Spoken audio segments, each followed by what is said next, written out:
우리 다 함께 고백해 볼까요? 주 예수의 피가 나를 깨끗게 하십니다. 다시 한번요. 주 예수의 피가 나를 깨끗게 하십니다.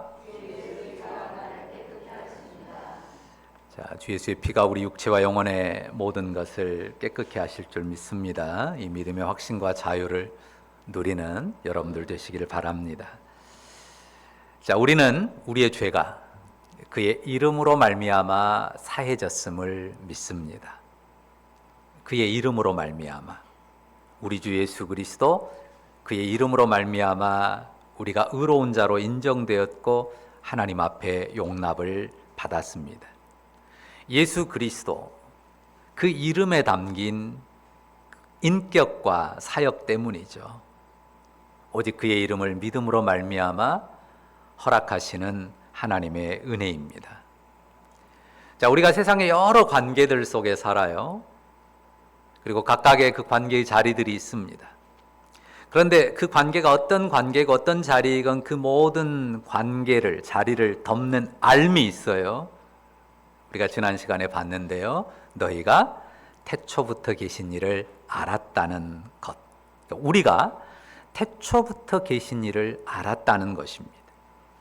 그리고 영원하신 하늘 아버지를 알았다는 것이죠. 바로 그 알미입니다. 그 알미, 그 지식이 우리의 이 세상을 살아가는 모든 관계, 그 관계에서 우리의 자리를 덮는 지식, 참된 알미입니다.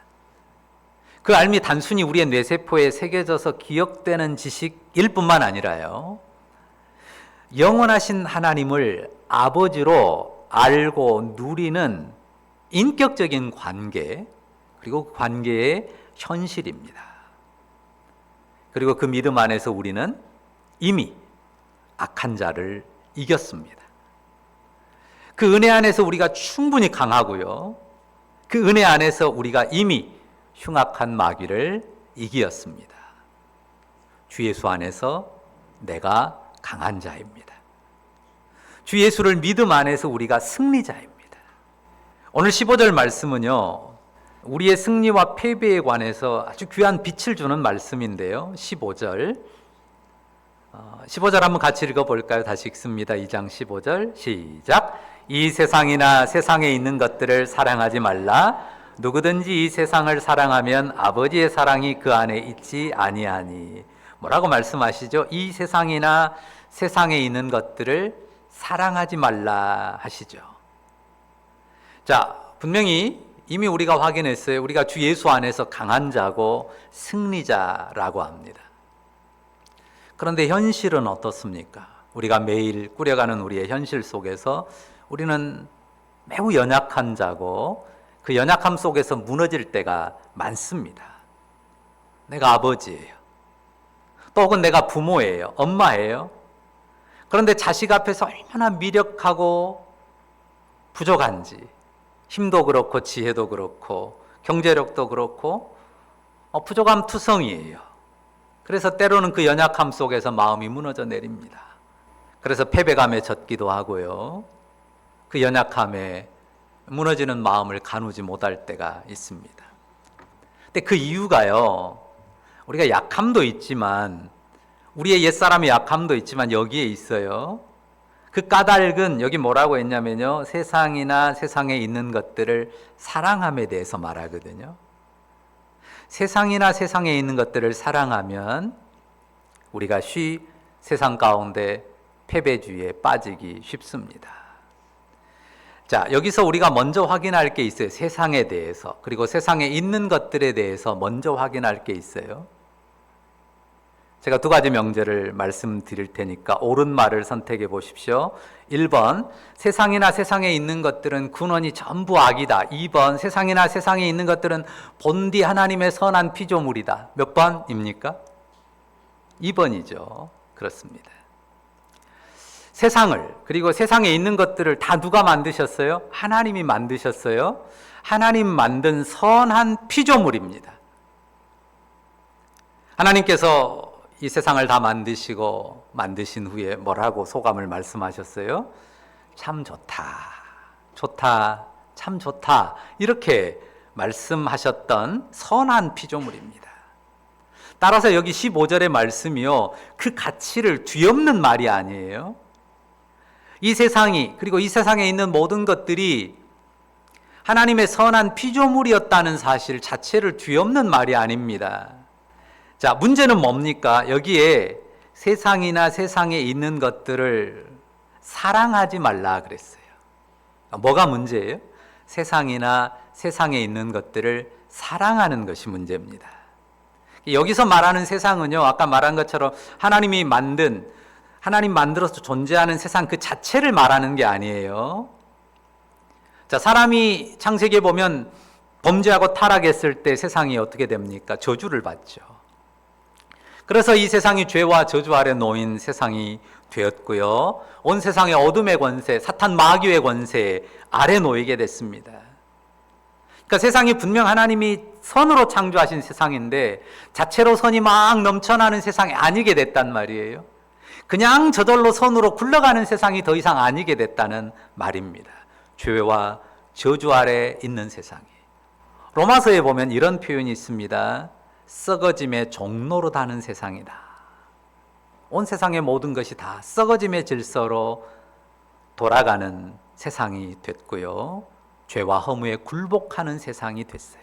하나님의 선하심과 아름다움이 분명 새겨져 있고 그런 것들을 보게 된단 말이죠. 그런데 죄와 허무함에 굴복하는 썩어짐의 세상이 되었고, 여기 말하는 세상은 바로 그 세상을 말하는 것이, 그 세상이나 세상에 있는 것들을 뭘 하면 안 된다고요? 사랑하면 안 된다는 것입니다. 그러니까 세상이나 세상에 있는 것들을 물론 소중히 여기고 소중히 다뤄야 합니다. 그럴 대상이에요. 첫 창조 때도 그러했고 지금 타락한 세상에서도 여전히 하나님의 붙드심으로 보존되는 세상이니까요, 귀하게 여기고 소중히 다룰 세상입니다. 그러나 사랑할 대상은 아닙니다. 창세기 보면 하나님이 세상을 만드시고 맨 나중에 사람을 만드세요. 그리고 사람에게 복을 주시고 사람에게 명하신 말씀이 뭡니까? 우리가 아까 교동문에서도 읽었어요. 시편 8편에서도 읽었죠. 하나님께서 지으신 모든 만물을 그 발 아래 두시고 그것들을 어떻게 하라고 그러셨어요? 다스리라 하셨어요. 하나님께서 만물을 사람 앞에, 사람 발 아래 두시고 다스리라 하셨어요. 만물을 섬기라고 한 게 아니에요. 피조물이 대단히 강해 보이는 피조물들이 있단 말이죠. 사람이 감히 맞서기 어려운 어마어마한 자연들이 있죠. 경외감마저 드는 그런 자연이라 할지라도 그거는 사람 발 아래 두신 세상이고 사람이 다스려야 되는 세상이에요. 그러니까 통치 대상입니다. 경외의 대상도 아니고 사랑의 대상은 더더욱 아닙니다. 사랑의 대상은 누구예요? 하나님이시죠. 사랑의 대상은 하나님일 뿐만 아니라 하나님의 형상으로 내 옆에 세워진 사람, 하나님 형상으로 내 옆에, 내 곁에 선 사람이 사랑의 대상이지 만물이 아닙니다. 그런데 우리가 세상을 사랑하고 또 세상에 있는 것들을 사랑하다 보면요, 거기에서 우리가 패배감을 느낄 때가 많고 또한 우리의 마음이 무너져 내리기 쉽습니다. 그러니까 내 존재 가치를 이 세상과 세상에 있는 것들로 비추어서 그것으로 나를 규정하게 되면 나는 너무도 부족하고 갖지 못하고 얻지 못하고 그래서 너무 부족한, 그래서 그것에 목매고 그 결과의 어떠함으로 내 인생의 승패를 판단해버리는 그런 어리석은 결과를 맞기도 합니다. 이런 생각하실 수도 있어요. 뭐 나 세상 사랑하지 않는데, 세상에 있는 것들 나 그렇게 사랑하는 거 아니야, 그렇게 생각할 수 있어요. 그런데 이 세상을 사랑하고 세상에 있는 것들을 사랑하는 게요, 의식이 선명한 가운데가 아니라 거의 무의식적으로 사랑을 하는 경우들이 많습니다. 사랑이라고 하는 것이요, 사람에게 가장 커다란 아픔, 실망 혹은 패배감을 안겨줍니다. 사람을 깊은 패배감에 사로잡히게 하는 여러 가지 것 중에 가장 일반적이고 가장 큰 것이 사랑입니다. 생각해 보십시오. 사람이 정말 아프고 잘 씻겨지지 않는 슬픔이 뭡니까? 내가 사랑했던 사람이 혹은 내가 사랑한 사람이 나를 버리거나 배신 때리는 경우 아닙니까? 어떤 경우는 참 아픈 이야기지만 평생 사랑한 자식에게 버림받는 부모들이 있습니다. 그보다 더 큰 슬픔과 허망함이 또 있습니까? 사랑하는 대상을 내가 원튼 원치 않든 잃어버리게 될 때 그 슬픔과 패배감은 얼마나 큰지 모릅니다. 내가 세상에 있는 것들을 얻지 못하고 혹은 너무 적게 얻은 것 때문에 남과 비교할 수 없이 초라하게 얻은 것 때문에 슬퍼하고 있다면, 그것 때문에 자신의 인생, 내 인생은 실패한 인생이다라고 한탄하고 있다면, 그게 곧 세상과 세상에 있는 것들을 너무 많이 사랑했다고 하는 증거입니다. 내가 세상을 사랑한 게 아니라면요, 내가 세상에 있는 것들을 사랑한 게 아니라면요, 그것을 못 얻거나 잃어서 힘들 수는 있지만 그래도 그것 때문에 내 인생 실패한 건 아니란 말입니다. 내가 그걸 진짜 사랑한 게 아니었다면 그거 못 얻었다고 내 인생 실패했다고 그렇게 스스로 절망 속에 빠질지는 않는다는 말입니다. 아무리 내가 세상에서 초라하고 남들이 다 얻는 건 못 얻고 가진 게 적다 할지라도요, 그게 사랑의 대상이 아니었다면요, 그리고 내가 여전히 사랑하는, 진짜 사랑하는 대상이 내게 있고 그 대상을 잃지 않았다면요, 여전히 그 사랑의 대상과 사랑의 관계를 이어가고 있다면 어떻겠어요? 내가 많은 걸 잃었어도요, 내가 정말 소중히 여기고 사랑하는 사람과 사랑의 관계가 이어지고 있고 그 사랑을 누리고 있다면요, 그 인생은 절대 실패한 인생이 아닙니다. 자, 다시 기억해 볼까요? 내가 주 예수님을 믿습니다. 주 예수의 피로 씻김을 받았습니다. 태초부터 계신 이를 압니다. 주 예수 안에서 하늘 아버지의 자녀된 권세를 가졌습니다. 주 예수 안에서 악한 자를 이겼고 강한 자입니다. 이것이 성도들이 믿는 믿음의 중요한 가치이지 않습니까? 세상은 전부 무가치하다는 것이 아닙니다. 세상과 세상에 있는 것들에 절대 가치를 두지 않는 거예요. 그 모든 가치들은 상대화하는 겁니다. 가치가 있죠. 있지만 절대적인 가치가 아니라 상대적인 가치, 제한된 가치라고 하는 것입니다. 16절 말씀 보시죠. 뭐라고 했습니까? 자, 16절 같이 읽어볼까요? 16절 시작. 이는 세상에 있는 모든 것이 육신의 정욕과 안목의 정욕과 이생의 자랑이니 다 아버지께로부터 온 것이 아니요 세상으로부터 온 것이라. 자, 이 세상에 있는 모든 것이 뭐라고요? 육신의 정욕과 안목의 정욕과 이생의 자랑이라 그래요. 사람이 다 육체 욕망을 따라 살잖아요. 그리고 사람이 다 자기 눈에 보이는 좋은 것을 쫓아 삽니다. 탐합니다. 그리고 이생의 자랑이라고 했는데요, 조금 더 좁혀서 말하면요, 이 이생이라고 번역된 단어가요, 누가복음 15장에 탕자가 아버지한테 유산 내 거 받을 유산 주세요 했을 때 그 유산이란 단어하고 똑같아요. 그러니까 재산을 말합니다. 다른 번역에 이렇게 나와요. 살림, 세상 살림으로 자랑한다. 살림살이 재산 자랑하는 거죠. 자기 소유를 뽐내며 자랑합니다. 자, 육체의 소욕이든 보기 좋은 것이든 재산 자랑이든 이 세상을 온통 그 악에 이끌린 정욕에 따른다는 말입니다. 자, 그게 어디서 온 게 아니라고요? 다 아버지께로부터 온 것이 아닙니다. 자, 그럼 이렇게 생각해 보죠. 자, 육신의 정욕했을 때 몸이란 말이에요. 우리 몸은 누가 주셨어요? 하나님이 주셨죠. 하나님이 만들어서 주신 내 몸이란 말이에요. 그 몸의 욕구는요, 그 욕구도 하나님이 만들어서 우리 몸으로 바라게 하시는 것들입니다. 우리 눈은 누가 만들었습니까? 하나님이 만들었어요. 시력을 누가 주세요? 하나님이 주십니다. 역시 하나님이죠. 재물은 어떻습니까? 일생 온갖 재물들이 있잖아요. 그 재물들, 많은 것들 사람들이 만든 것들이에요. 그런데 사람이 아무것도 없는 그 무에서 창조해낸 것은 하나도 없어요. 다 하나님이 만들어서 세상 가운데 두신 것들을 가지고 이렇게 만들고 저렇게 조합해서 만들어낸 것들 뿐입니다. 온갖 재물도 다 하나님께로부터 온 것입니다. 우리가 그걸 믿는다고요. 그게 성도의 정상적인 믿음입니다. 그리고 게다가 또 뭘 믿습니까? 그런 세상 가운데 온갖 죄의 정욕들이 들어와 있지만 주 예수 피로 우리가 씻김을 받았다고 하는 사실을 믿어요.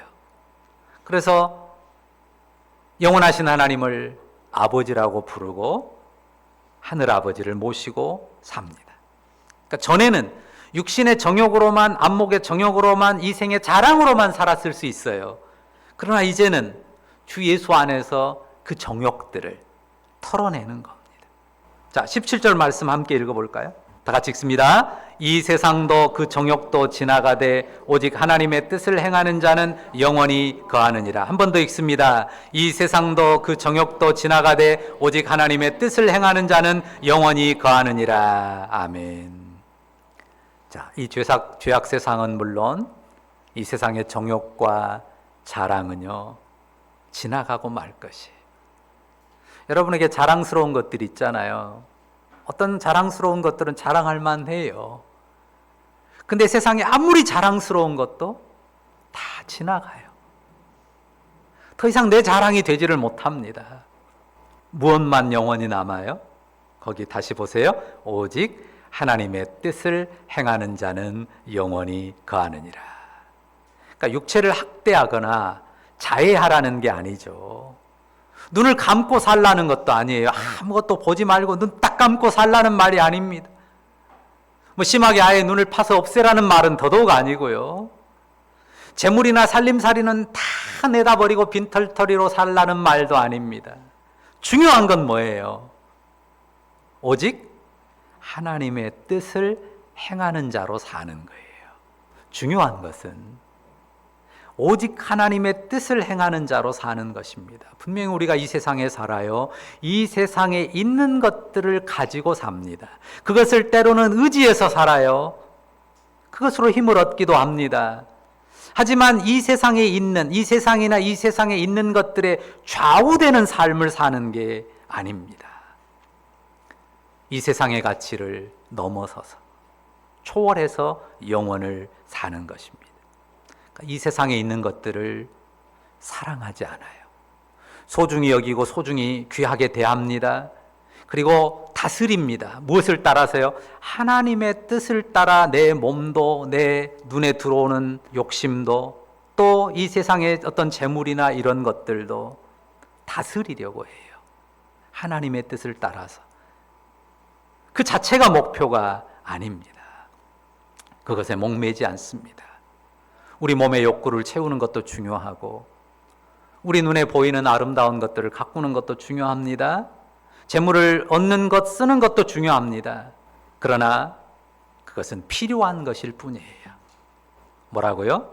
필요한 것이. 우리 삶에 필요한 수단이고 도구일 뿐입니다. 절대 목표가 아니에요. 사랑하고 목매달 대상이 아니에요. 있으면 좋죠. 없어도 그것 때문에 망하는 게 아닙니다. 중요한 것은 여기 분명히 말해주는 것처럼 오직 하나님의 뜻을 행하는 것입니다. 그러니까 하나님이 주신 내 육체를 가지고, 몸뚱아리를 가지고, 내 눈을 가지고, 내 눈이 보는 것들을 가지고, 내가 가진 재물들을 가지고 벌어서 수고해서 번 그 재물의 열매들을 가지고 무엇을 행하는 거예요? 하나님의 뜻을 행하는 것이 관건이에요. 생각해 보세요. 내 몸뚱아리를 가지고 하나님의 뜻을 행하면, 내가 눈으로 보는 것 때문에 하나님의 뜻을 더 행하는 쪽으로 나가면, 내가 가진 재물을 가지고 하나님의 뜻을 섬기는 쪽으로 나가면, 그게 악한 정욕으로 하나님 앞에 소멸될 심판의 대상이 되겠습니까? 아닙니다. 어떤다고요? 영원히 남을 것이에요. 여러분이 좋은 것 먹고 또 건강도 잘 챙기기를 바랍니다. 그러나요, 우리가 가난해서 남들처럼 뽀대나게 차려입지 못하고 좋은 거 가려서 못 먹고 그냥 사는 게 싸구려 인생처럼 살 수 있어요. 그러나 그 삶이 영원한 게 아니에요. 어떤 분이 재미있는 통계를 이야기했는데 우리나라 평균 수명이 있잖아요. 근데 우리나라 평균 수명보다요, 우리나라 10대 재벌들의 평균 수명이 훨씬 낮아요. 20대 재벌, 그들의 평균 수명은 조금 더 높대요. 10대 재벌보다. 근데 일반인의 평균 수명보다 낮아요. 목숨이 가진 소유의 크기에 달린 게 아닙니다. 그게 내 인생의 성패를 결정하는 게 결코 아닙니다. 우리가 가난할지라도, 내 삶이 사람들 보기에 초라할지라도요, 그 삶이 영원한 게 아니에요. 지나가는 겁니다. 어떻든 중요한 건 뭡니까? 오직 하나님의 뜻을 행하는 것입니다. 오직 하나님의 뜻을 행하는 자는 영원히 거하느니라. 부요하든 가난하든 어떻게 사는 게 하나님의 뜻인가요? 부요해도 가난해도 어떻게 사는 게 하나님의 뜻이다. 그 뜻을 알기가 너무 어렵다. 난 몰라. 그럽니까? 부요해도 어떻게 살아야 돼요? 가난해도 어떻게 살아야 돼요? 똑같거든요. 부요해도 주 예수를 믿음 안에 살아야 되고, 주 예수를 믿음 안에 살 때 기쁨으로 살아야죠. 감사로 살아야죠. 하나님 경외하고 하나님 섬기면서 사람을 뜨겁게 사랑하면서 살아야죠. 그거 모르는 사람이 예배당에 앉아있는 사람 중에 몇이나 될까요? 하나님을 사랑하고 하나님 형상인 사람을 사랑하는 사람으로, 오직 하나님의 뜻을 행하는 자로 사는 것입니다.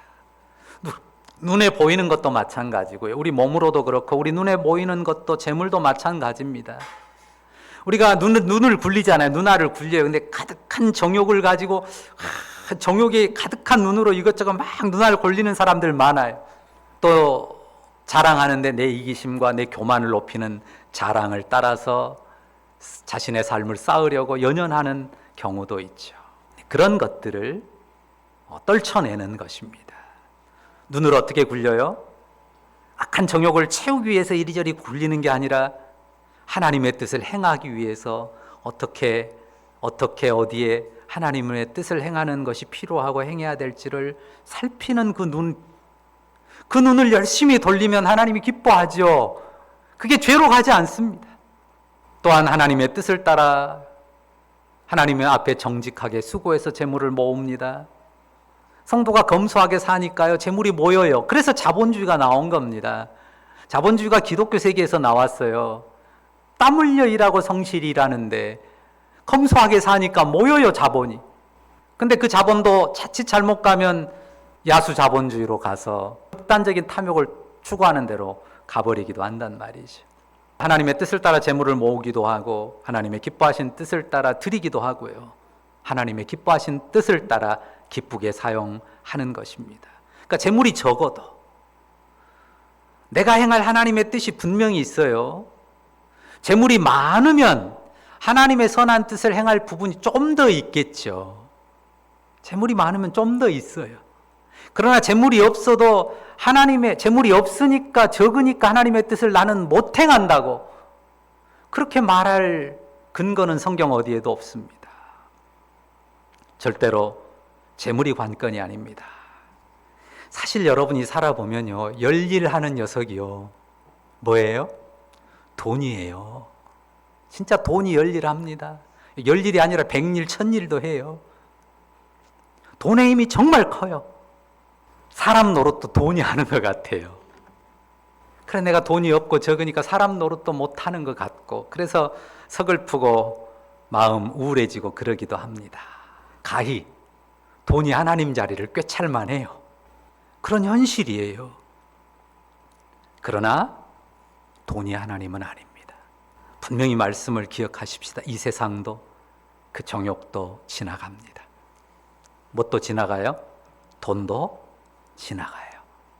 우리의 몸의 건강이, 그리고 눈으로 보고 판단하는 어떤 지혜가 우리의 손에 쥔, 우리의 호주머니에 혹은 통장에 든 혹은 등기된 그런 재물은 너무너무 적거나 없을 수도 있어요. 그러나 진실하게 하나님의 뜻을 행할 수는 있어요. 진실하게 하나님의 뜻을 행할 수는 있습니다. 진실하게 하나님의 뜻을 행하는 것은 막지 못해요. 돈이 막지 못합니다. 돈이 없어도 적어도 마음에 사랑은 품을 수 있잖아요. 내가 돈이 적어요. 좀 주고 싶은데, 나누고 싶은데 내가 가진 게 너무 작아요. 그래도 사랑은 품을 수 있잖아요. 그리고 사랑으로 축복할 수 있잖아요. 하나님, 내가 가진 건 없어서 돈은 못 줍니다. 돈은 못 주는데요. 그러나 하나님, 돈보다 크신 하나님, 더 힘 있는 하나님, 일해주세요. 그 사람 도와주세요. 만져주세요. 기도할 수 있잖아요. 축복할 수 있잖아요. 돈이 열일한다면 그보다 더 훨씬 많은 일을 할 수 있는, 더 능하게 일할 수 있는 하나님을 우리가 믿지 않습니까? 예수 이름의 권세가, 금과 은으로는 평생 안진뱅이 고칠 수 없었지만, 금과 은은 내게 없지만 내게 있는 것으로 내게 주노니 예수 이름으로 명하노니 일어나 걸으라 하니까 베드로의 그 명령에 예수 이름의 권세 때문에 안진뱅이가 걷지 않습니까? 주님, 내가 줄 수 있는 게 적어요. 내가 힘이 없어요. 그렇지만 예수 이름의 권세로 주님, 저 육체를, 저 사람의 몸을 만져주세요. 간절히 기도할 수 있잖아요. 그리고 예수 이름의 권세가 사람을 치유하고 회복하기도 한단 말이죠. 영혼에 품은 이 믿음과 사랑은요, 그 무엇도 그 누구도 빼앗아가지 못해요. 마귀도 빼앗아가지 못해. 성도가 세상에서 소유가 있을 때도 그렇고요, 가진 것이 없을 때도 늘 씨름하는 건 이 믿음으로 씨름하는 거예요. 내가 많이 가졌어도 그 가진 것 때문에 자랑으로 나가는 게 아니라 어떻게 하나님의 뜻을 행하는 자로 살까? 없어도 없는 것 때문에 나 없으니까 못한다고, 그것 때문에 나는 실패했다고 절망하고 낙심하는 게 아니라 그 가운데서도 어떻게 이 세상 모든 것보다 크신 우리 주님의 이름의 권세를 가지고 내가 하늘의 삶을, 영원한 삶을 살까?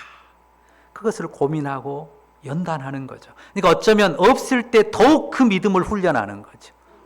가진 것이 없을 때, 힘이 없을 때, 육체도 약할 때, 눈도 잘 안 보일 때, 그럴 때 더더욱 우리 주님의 눈으로 보고 우리 주님의 힘으로, 그 힘으로 축복하고 사랑하고 이겨내는 그 하나님 나라에 능한 법을 우리 안에 담아내고 훈련하는 것 아닙니까? 우리가 우리의 몸과 우리의 눈과 우리의 재물로 사는 사람들입니다. 그러나 그것을 넘어서요, 예수 믿음 안에서 그것을 넘어서는 씨름을 합니다. 그래서 영원히 남길 것, 진짜로 남길 것, 그것을 쌓고 남기기 위해서 기도하고 선한 싸움을 이어가는 것입니다. 어떤 형편에서도 오직 하나님의 뜻을 행하겠습니다. 하나님의 뜻을 행하는 자로 살기를 원합니다. 그 믿음의 결심 가지고 이 시간 주님을 예배하고 주를 의지하는 여러분들, 그 가운데 참으로 세상을 이기는 승리자들로 살아가기를 주의 이름으로 축원합니다. 기도하십시다. 주 예수님, 감사합니다. 우리가 주 예수 믿음 안에서 악한 자를 이겼고 흉악한 자를 이겼고 이미 승리자요 또한 강한 자임을 믿습니다. 우리가 하나님의 자녀이니, 우리가 하나님의 자녀로서 영원에 속한 삶을 살아가니 결코 우리가 패배한 자가 아닙니다. 우리가 육신의 삶에서, 우리의 눈에 보이는 것들의 삶에서, 우리가 가진 재물의 삶에서는 초라할 수 있고 보잘것없고 또 때로 부끄럽기도 하고 실망스럽기도 합니다. 그러나 그것의 어떠함 때문에 더더욱 영원히 남을 것, 하나님 나라의 보배로 내 삶을 훈련하는, 그 가운데 진정 우리 주님의 이름 안에 있는 승리를 맛보며 누려가는 능한 삶으로 나아가는 우리 모두가 되게 하여 주옵소서. 오직 하나님의 뜻을 행하는 자로 살기 원합니다. 그 능한 삶으로 우리를 이끌어 주옵소서. 주님이 선히 이끄실 줄 믿고 기대합니다. 예수님의 이름으로 기도합니다. 아멘.